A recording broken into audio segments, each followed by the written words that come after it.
네, 오늘은 우리 신년 첫 주일입니다. 송구형식 예배 때 우리가 보통 성찬식을 하게 되는데 올해는 우리 코로나 상황들도 있고 그래서 주일에 하게 되었습니다. 오늘 성찬 이렇게 받으시고 또 올해 신년 주시는 말씀 성구 받기도 같이 하게 됩니다. 오늘 그것을 위해서 먼저 설교 말씀을 조금 시간을 좀 짧게 이렇게 진행하도록 그렇게 하겠습니다. 2022년 이민년의 첫 주일입니다. 첫 주일을 이제 시작하면서 마지막 52주 다 끝날 때까지 모두들 건강하시기를 간절히 축복하고요. 또 하나님의 은총이 매주마다 하나님의 전에 나와서 예배할 때마다 성도들과 성도들의 가정, 성도들의 일터에 충만하시기를 간절히 축복합니다. 또 마지막 달려가는 그때까지 우리가 믿음의 삶을 살아갈 수 있도록 믿음의 자리 굳건하게 지키시는 복된 성도들 다 되시기를 다시 한번 간절히 축복합니다. 저는 3년 단위로 우리 목회 계획을 세우고 실천해 나갑니다. 그래서 벌써 2번의 목회 계획이 지나갔습니다.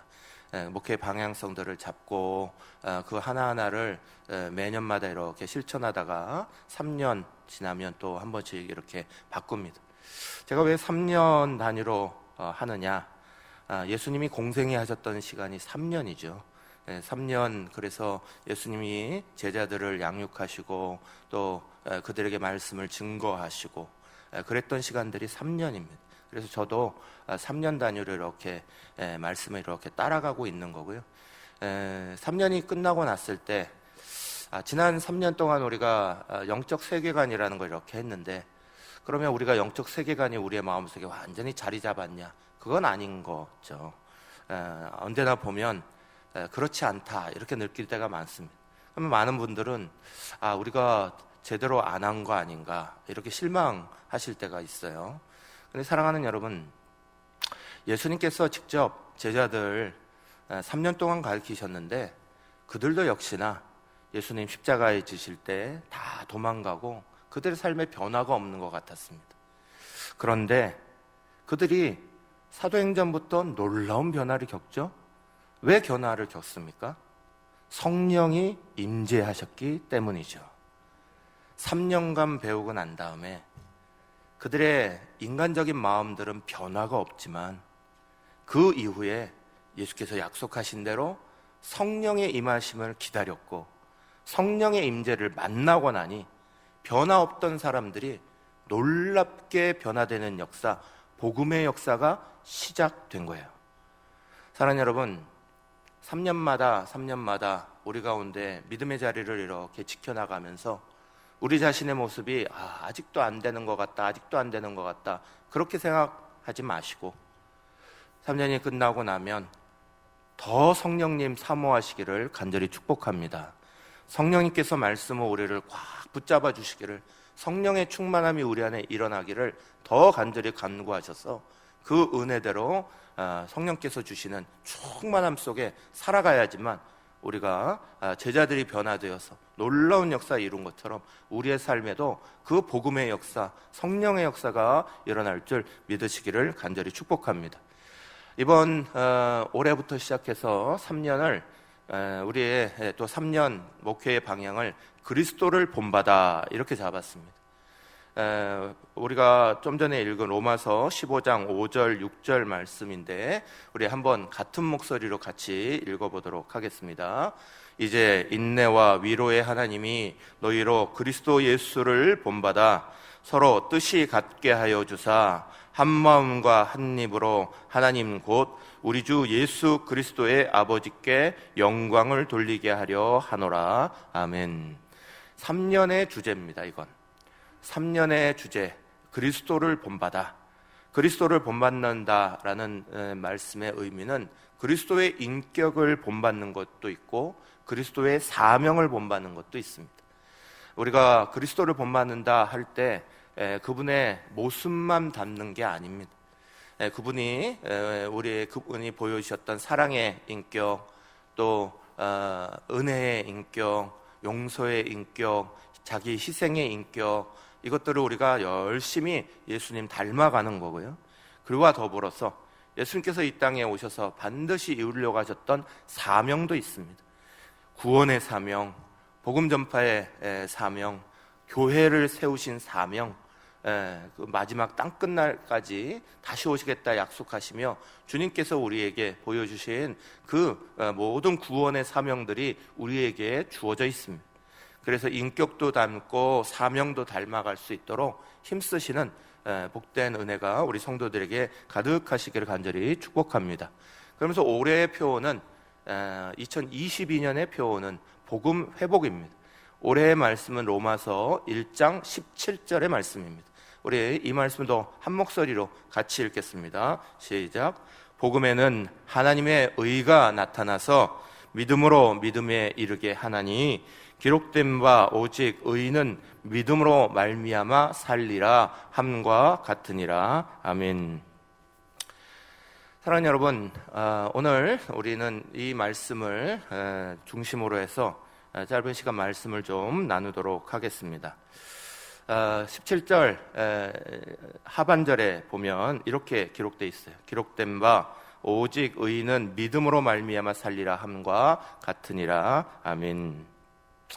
사랑하는 여러분, 우리 모두에게 여러분에게는 인생의 말씀이 있는지 모르겠습니다.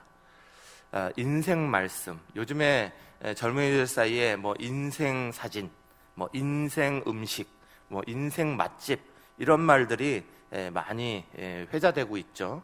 그만큼 정말 자기의 삶에 번뜩이도록 중요한 한 가지가 딱 생겨났다, 이런 거죠. 그래서 어떤 장소를 찾아가서 사진 하나 찍었는데 정말 멋지게 나왔다고, 인생 사진 찍혔다, 이렇게 말하죠. 그러면 우리의 삶에 인생 말씀은 있으신가요? 인생 말씀, 정말 우리의 삶을 이끌어 가시는, 내 삶을 붙잡아 주시는 가장 중요한 말씀이 있으신가? 저는 개인적으로는 디모데후서 6장 11절 12절 말씀, 오직 너 하나님의 사람아 이것들을 피하고 의와 경건과 믿음과 사랑과 온유와 인내와 온유를 따르며 믿음의 선한 싸움을 싸우라.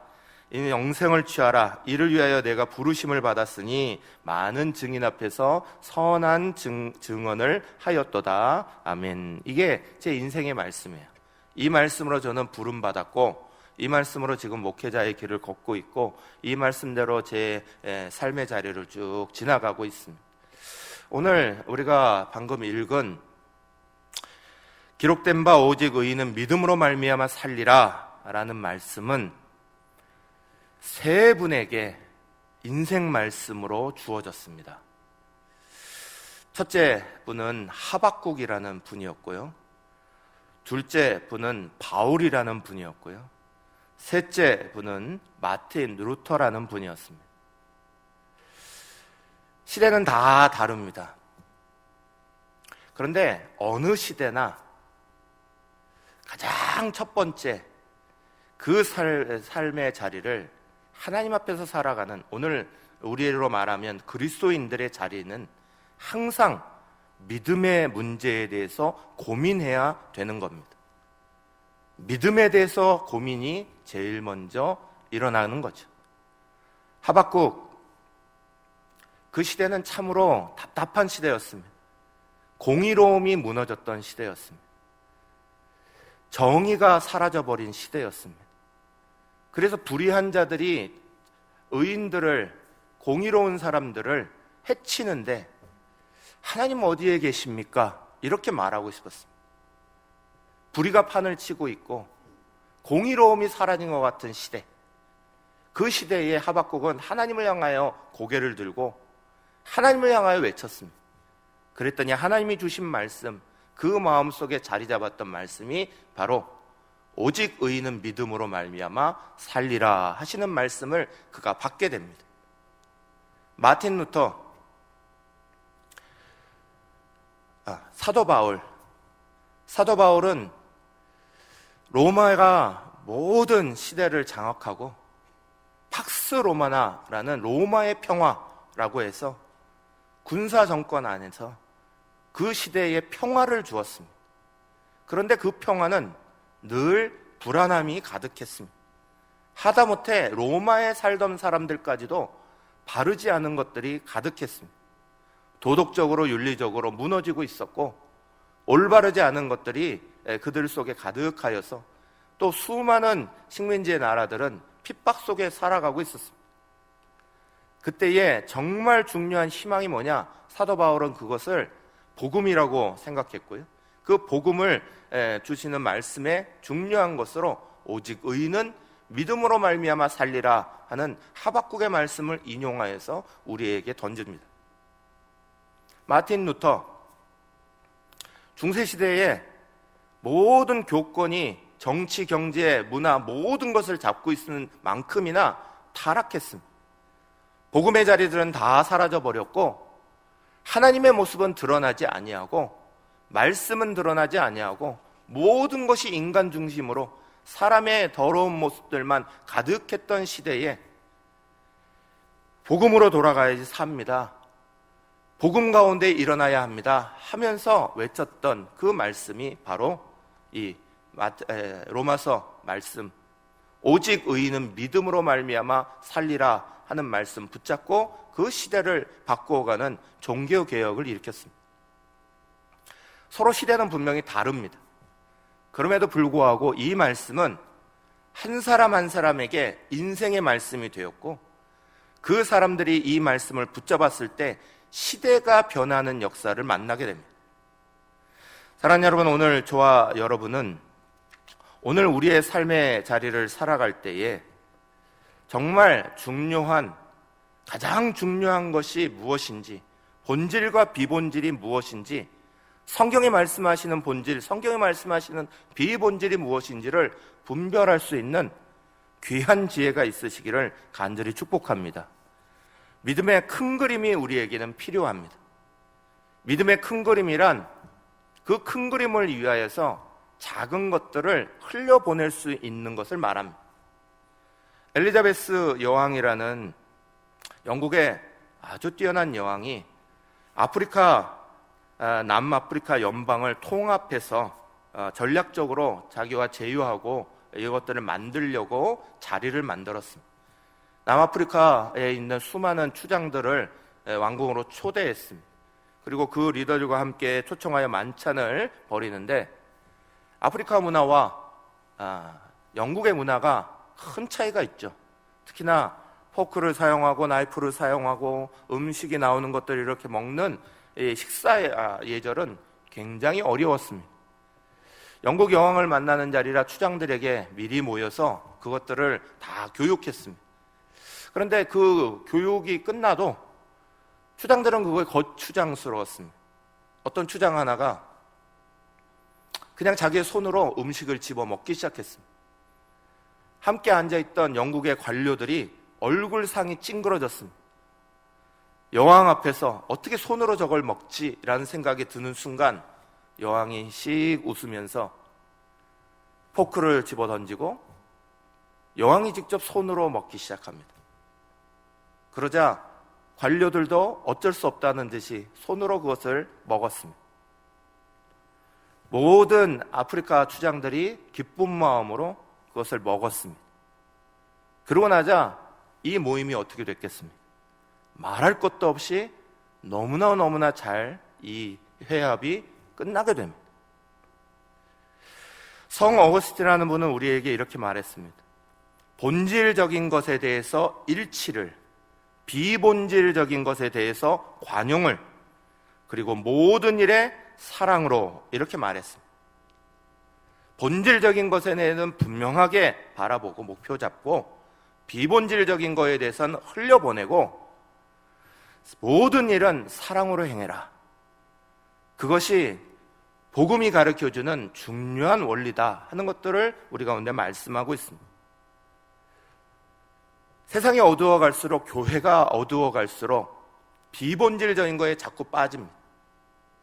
옛날 제정 러시아 시대, 황제 러시아가 있던 시대에 있던 러시아 정교회는 러시아가 망해가는데도 그들이 다루었던 이슈가 있었어요.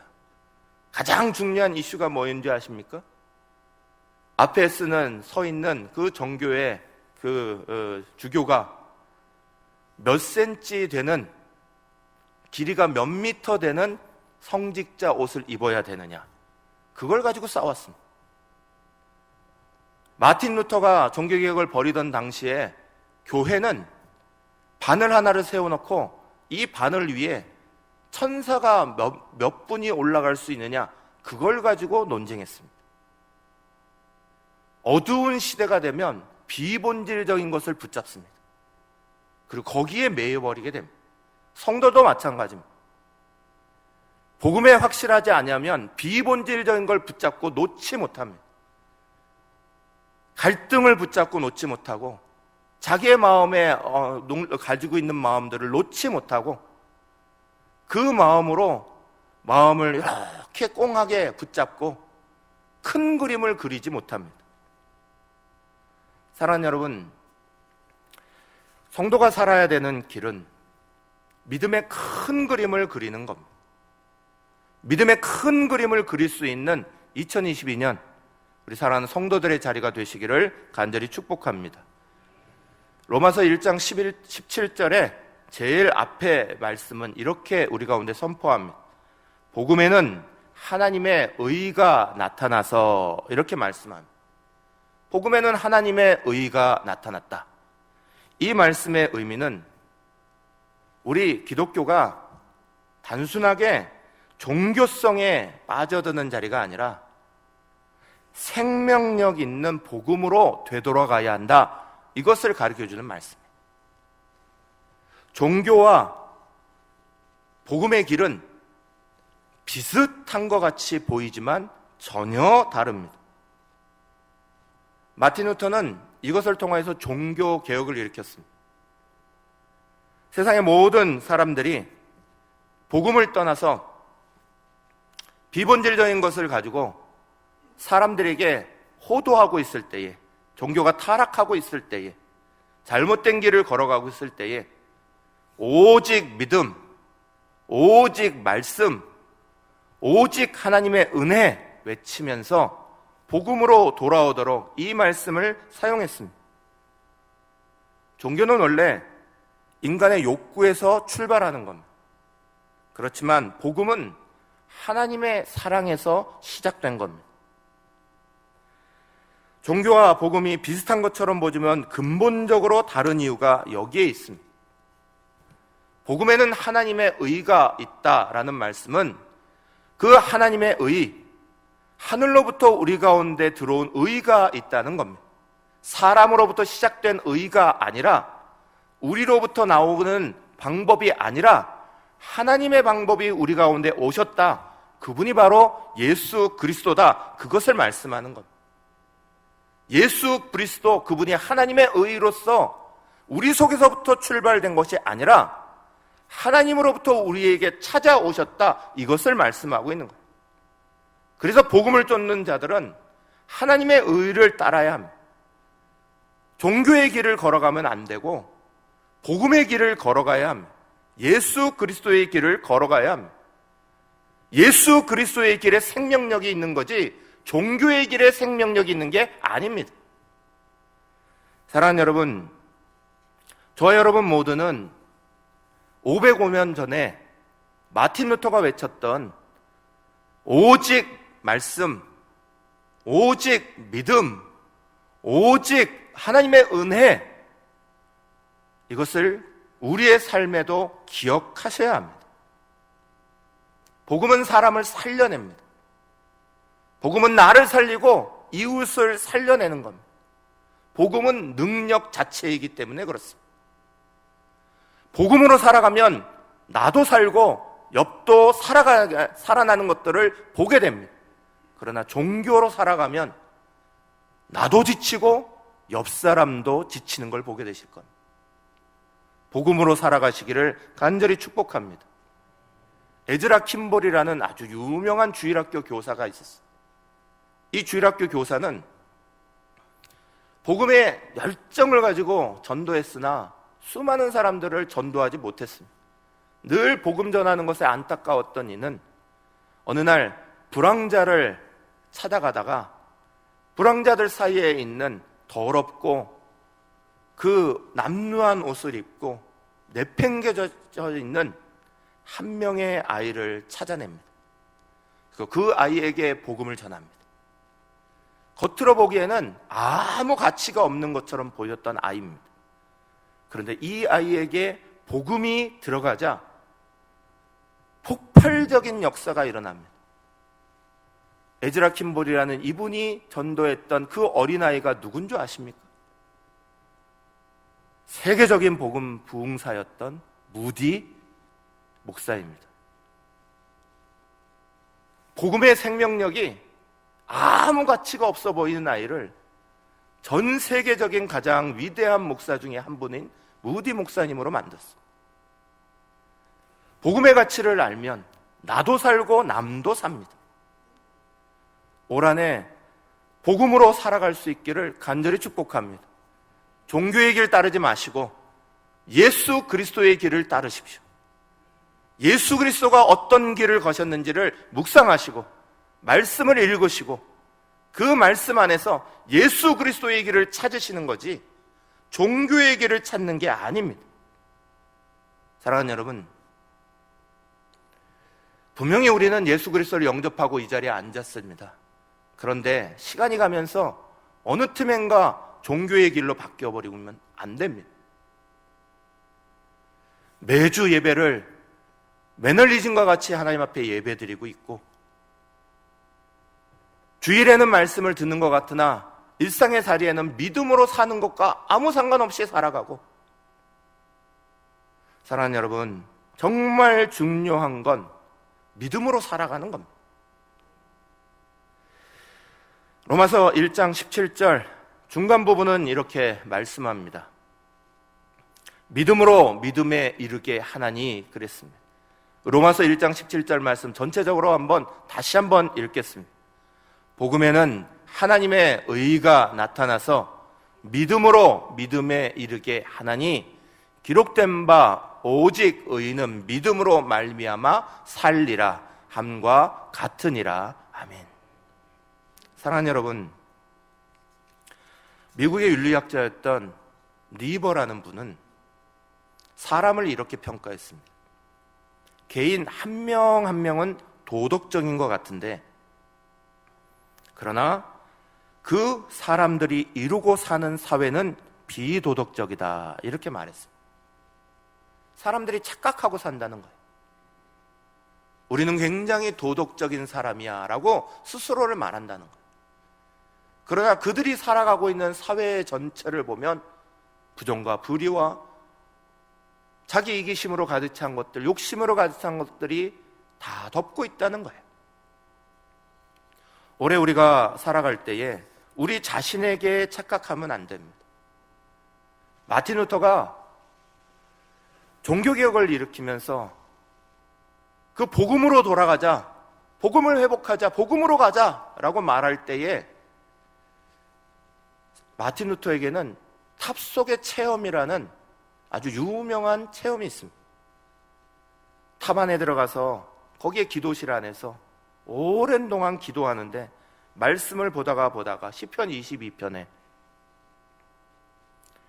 나의 하나님 나 어찌하여 나를 버리셨나이까 라는 시편 22편의 문구를 대하면서 이 말씀 안에 예수 그리스도를 발견합니다. 주님이 십자가에서 그렇게 외치셨는데, 그러면서 번뜩 자기에게 이렇게 생각이 들었습니다. 하나님이 버리신 건 난데, 우리들인데 왜 예수님이 버림을 당하셨을까? 거기에서부터 복음이 다시 루터에게 찾아왔습니다. 하나님이 버리신 건 사람인데 왜 예수께서 대신 나를 버리셨습니까? 라고 말씀하셨을까? 그리고 그분이 우리의 길을 걸어가신 것이 무엇이었을까? 그 고민 속에 종교개혁이 시작된 겁니다. 믿음으로 사는 삶이 시작된 겁니다. 사랑하는 여러분, 수많은 사람들이 복음을 잘못 해석합니다. 예수 믿으면 만사형통한다. 예수 믿으면 건강해진다. 예수 믿으면 복 받는다. 물론 틀린 말 아닙니다. 그러나 분명히 예수 믿으면 복을 받으나 그것이 복음의 핵심은 아닙니다. 어느 틈엔가 하면 된다.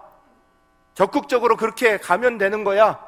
라는 사고와 믿음으로 사는 것을 혼동하고 살아가는 것이 우리 속에 찾아와 버렸습니다. 예수 믿는다고 오래 사는 거 반드시 그런 거 아닙니다. 예수님 믿는다고 부자 되는 거 반드시 그렇게 되는 거 아닙니다. 예수 믿는다고 다 만사형통하고 성공하는 거 다 반드시 그렇게 되는 거 아닙니다. 복음의 핵심은 그게 아닙니다. 복음의 핵심은 말씀에 있는 것처럼 믿음으로 사는 겁니다. 그 복음을 믿고 믿음으로 살아가는 것, 그게 로마서 전체가 말하고 있는 복음의 핵심이에요. 로마서 1장 17절에 분명히 말하기를 복음으로도 하나님의 의를 믿고 믿음으로 믿음에 이르며 반드시 믿음으로 살아가라. 믿음으로 살아가라. 우리의 삶에 올 한 해 동안 질문이 되시기를 간절히 축복합니다. 순간순간마다 질문 되시기를 간절히 축복합니다. 어떤 일이 벌어질 때마다, 뭘 결정할 때마다 나는 예수 그리스도를 믿는 믿음으로 결정하고 있는 것. 믿음으로 살아가야 합니다. 종교개혁자들부터 시작해서 모든 하나님의 사람들은 이것을 외쳤습니다. 믿음으로 살아갑시다. 믿음으로 살아야 합니다. 환경이 분명히 힘들게 하는 것들이 많을 겁니다. 나를 어렵게 하는 일들이 수없이 많을 겁니다. 코로나만 하더라도 두렵게 하는 일들이 수없이 많을 겁니다. 그때마다 질문을 던져야 합니다. 나는 믿음으로 이것을 이겨나가고 있는 것. 믿음으로 살아가는 것. 그것이 복음 들고 살아가는 사람들의 삶입니다. 올 한 해 우리는 이것을 표로 삼습니다. 오직 의인은 믿음으로 살아가는 겁니다. 믿음으로 사십시다. 믿음으로 생각하십시다. 믿음으로 종교의 길이 아니라 예수의 길을 선택하시고 복음의 길을 선택하시고 그 길 안에서 하나님 주시는 복도 충만하게 누리실 수 있는 복된 성도들 되시기를 간절히 축복합니다.